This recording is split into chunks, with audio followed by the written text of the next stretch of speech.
नमस्कार बच्चों, स्वागत है आपका एक और शानदार क्लास में। बच्चों, आज हम पढ़ेंगे भारत का आकार एवं उसकी स्थिति के बारे में कि भारत का आकार कैसा है। ठीक है ना, भारत का साइज हम देखेंगे और उसकी स्थिति के बारे में देखेंगे।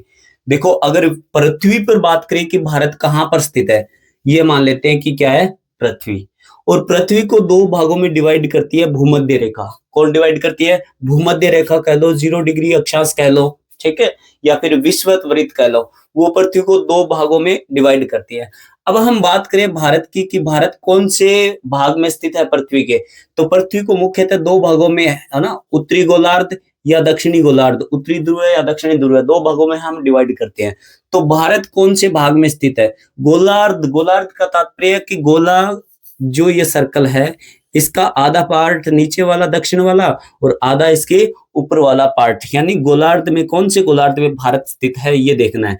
हम देखते हैं कि भारत कुछ इस भाग पर स्थित है ना। भारत की मैं आपको मैप बना देता हूँ हल्का सा, कि भारत इस पार्ट में स्थित है ना। ये पार्ट कौन सा है? उत्तरी गोलार्ध है या फिर दक्षिणी गोलार्ध, ये ध्यान में दो कि हमेशा मैप में देखते हैं कि ऊपर वाली दिशा कौन सी होती है, ऊपर वाली उत्तर दिशा होती है। मैप में सदैव एक बात आपको ध्यान में रखनी है कि जो ऊपर की दिशा होती है वो मैप में सदैव उत्तर दिशा दर्शाई हुई होती है, और जो उसके विपरीत होती है वो कौन सी होती है?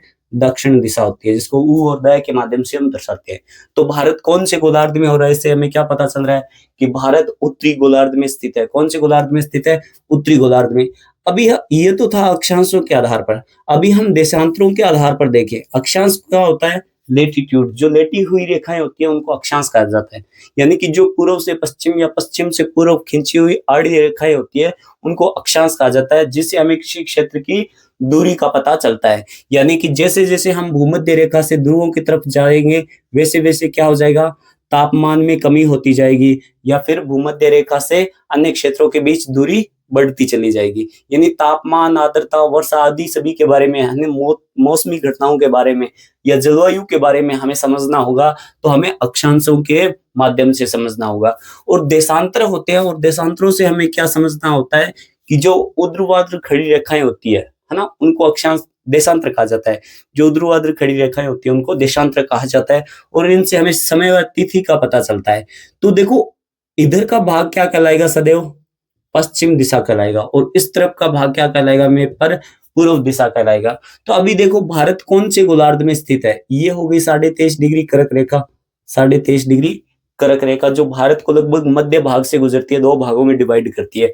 तो हमें सिंपल सा याद रखना है कि भारत उत्तरी तथा पूर्वी गोलार्ध में स्थित है। भारत पृथ्वी के कौन से भाग में स्थित है? उत्तरी तथा पूर्वी गोलार्ध में स्थित है। ये बात हमें ध्यान में रखनी है। देखो, नेक्स्ट हम आगे बढ़ते हैं कि हमें स्थिति तो पता चल गई भारत की कि भारत पृथ्वी पर कहाँ पर लोकेटेड है, भारत पृथ्वी पर कहाँ पर स्थित है। अब देखो, नेक्स्ट आगे बढ़ते हैं कि भारत कौन से महाद्वीप में है। तो ध्यान में रखना, कौन से महाद्वीप में है? एशिया महाद्वीप। कौन से महाद्वीप में है? एशिया महाद्वीप। कितने महाद्वीप है पृथ्वी पर?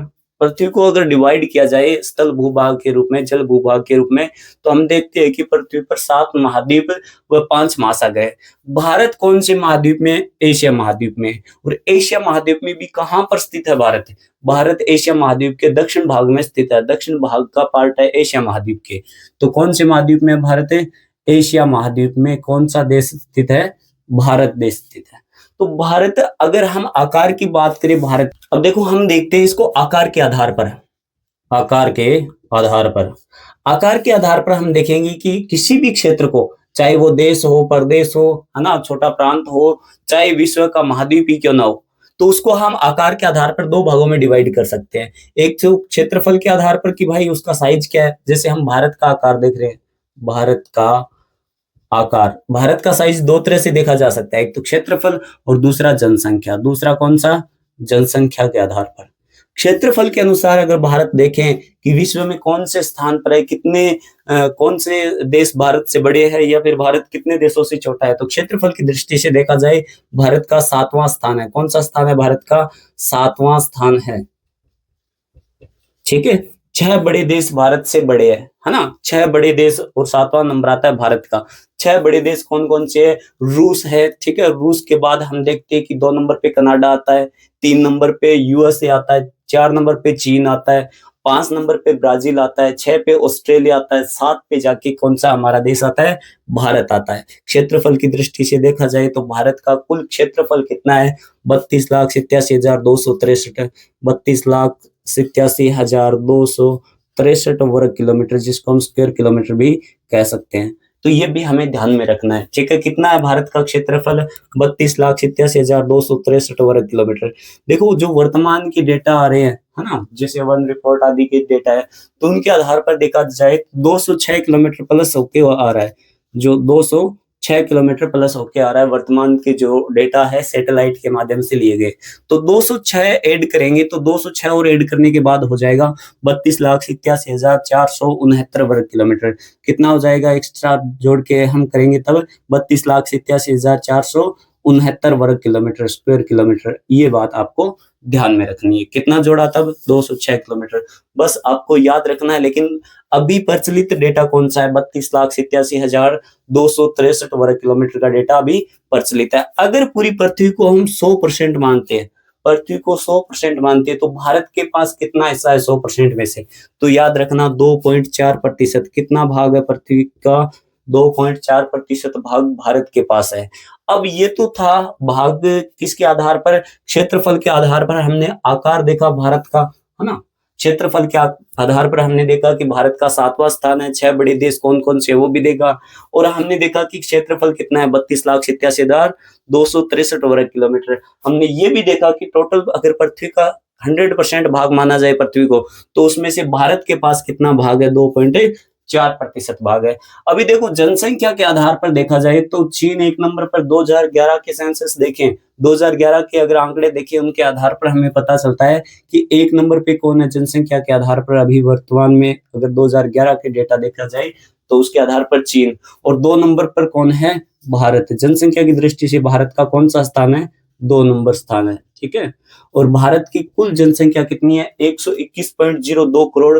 वो भी कौन से डेटा के अनुसार, 2011 की जनगणना के अनुसार बता रहा हूं मैं। 2011 की जनगणना के अनुसार भारत के डेटा, भारत की जनसंख्या कितनी है, 121.02 करोड़, 121.02 करोड़। कई बुक्स में आपको 0.4 करोड़ भी लिखा हुआ मिलेगा, तो ये भी ध्यान में रखना। वर्तमान जो डेटा है 2023 के जो डेटा है, उनके आधार पर देखा जाए तो भारत की 142 करोड़ जनसंख्या हमें देखने को मिलती है। 2023 के जो डेटा हमें देखने को मिलते हैं, उनके आधार पर क्या देखने को मिलता है हमें, भारत की जनसंख्या 142, 1.42 बिलियन हमें जनसंख्या देखने को मिलती है। ये ध्यान में रखना। अगर पूरी पृथ्वी की जनसंख्या को हम 100% मानते हैं, तो भारत के पास कितनी जनसंख्या है, तो वो ध्यान में रखना, 15.7% है। कितनी जनसंख्या है, 15.7% जनसंख्या, ओनली 15.7% जनसंख्या कहाँ पे रह रही है, भारत में रह रही है। तो ये था, देखो हमने क्या देखा, आकार देखा भारत का आकार, कि भारत का आकार हम दो तरह से देख सकते हैं किसी भी क्षेत्र का आकार। एक तो हम देख सकते हैं क्षेत्रफल के आधार पर, और दूसरा देख सकते हैं हम जनसंख्या के आधार पर, ठीक है। अभी हम पढ़ते हैं भारत की स्थिति। क्या पढ़ेंगे अभी हम, भारत की स्थिति।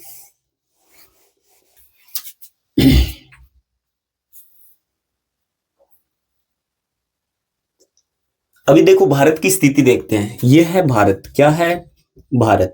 तो भारत का अगर अक्षांशीय विस्तार देखा जाए तो भारत का अक्षांशीय विस्तार है 8 डिग्री 4 मिनट से 8 डिग्री 4 मिनट उत्तरी अक्षांश से 8 डिग्री 4 मिनट उत्तरी अक्षांश से 37 डिग्री 6 मिनट उत्तरी अक्षांश के बीच, ठीक है। 8 डिग्री 4 मिनट से 37 डिग्री 6 मिनट उत्तरी अक्षांश है। और भारत का अगर देशांतरीय विस्तार देखा जाए तो 68 डिग्री 7 मिनट से 97 डिग्री 25 मिनट। कितना है, 97 डिग्री 25 मिनट। ये ध्यान में रखना, 97 डिग्री 25 मिनट। भारत का अगर एक अक्षांशीय विस्तार देखा जाए तो 8 डिग्री 4 मिनट से 37 डिग्री 6 मिनट। देशांतरीय विस्तार देखा जाए तो 68 डिग्री 7 मिनट से 97 डिग्री 25 मिनट। अक्षांशीय और देशांतरीय कैसे याद रखना है, ध्यान दो कि 8 डिग्री 4 मिनट उत्तरी अक्षांश कैसे सर, ये तो दक्षिण में। तो ये ध्यान में रखो कि भारत कहाँ पर है। सबसे पहले मैंने बताया कि उत्तरी गोलार्ध में स्थित है, तो उत्तर ही आएगा कि 8 डिग्री 4 मिनट उत्तरी अक्षांश से 37 डिग्री 6 मिनट उत्तरी अक्षांश के बीच भारत स्थित है। और भारत का अगर देशांतरीय विस्तार देखा जाए तो 68 डिग्री 7 मिनट पूर्वी अक्षांश। सर ये तो पश्चिम भाग है, नहीं, ये आपने मैंने स्टार्टिंग में बताया देशांतरीय विस्तार भारत की स्थिति में कि भारत क्या है, पूर्वी गोलार्ध में है, न कि पश्चिमी गोलार्ध में है। तो भारत का 68 डिग्री 60 मिनट पूर्वी देशांतर से 97 डिग्री 25 मिनट पूर्वी देशांतर के बीच स्थित है। ये है भारत की स्थिति। अब भारत की अगर लंबाई देखें कि भारत की लंबाई कितनी है, तो ये याद रखना 3214 किलोमीटर। 3214 किलोमीटर भारत की क्या है, लंबाई है।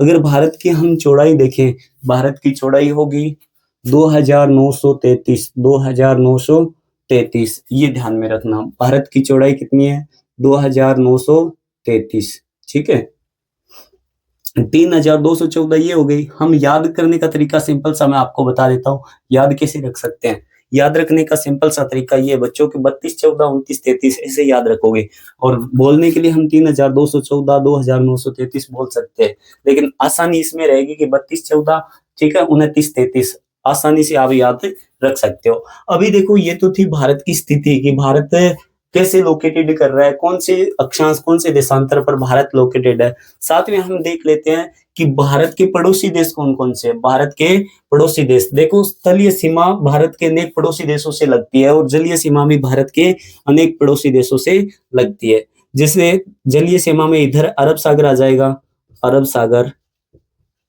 सागर, नीचे की तरफ हिंद महासागर आ जाएगा, हिंद महासागर महासागर,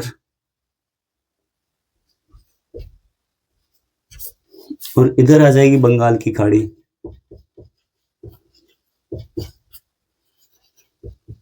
इधर आ गई बंगाल की खाड़ी। अब देखो अगर देखें हम इसका जलीय विस्तार कितना है इस सीमा का, तो जलीय जो सीमा है हमारी मुख्य जलीय सीमा है, जिसमें द्वीप और मुख्य भाग दोनों सम्मिलित हो जाएंगे। द्वीप कौन से, अंडमान निकोबार द्वीप समूह, ठीक है, अंडमान निकोबार द्वीप समूह है, और इधर का लक्षद्वीप। इन सबको मिलाकर देखें तो भारत की कुल जलीय सीमा है 7516.6, 7516.6 किलोमीटर। ठीक है, यह है भारत की जलीय सीमा। और स्थलीय सीमा की बात करें तो 15,200 किलोमीटर, 15,200 किलोमीटर, ये आपको ध्यान में रखनी है। अगर पड़ोसी देशों की बात की जाए तो इधर है पाकिस्तान। कौन सा देश है इधर, पाकिस्तान। भारत के एकदम इस भाग में कौन सा देश है, पाकिस्तान, ये ध्यान में रखना।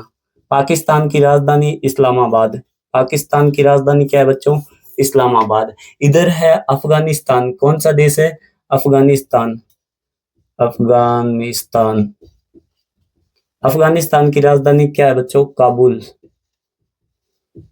देखो याद रखने का सिंपल सा तरीका, पाकिस्तान एक इस्लामिक कंट्री है, तो इस्लामिक कंट्री से आप याद रख सकते हो इस्लामाबाद।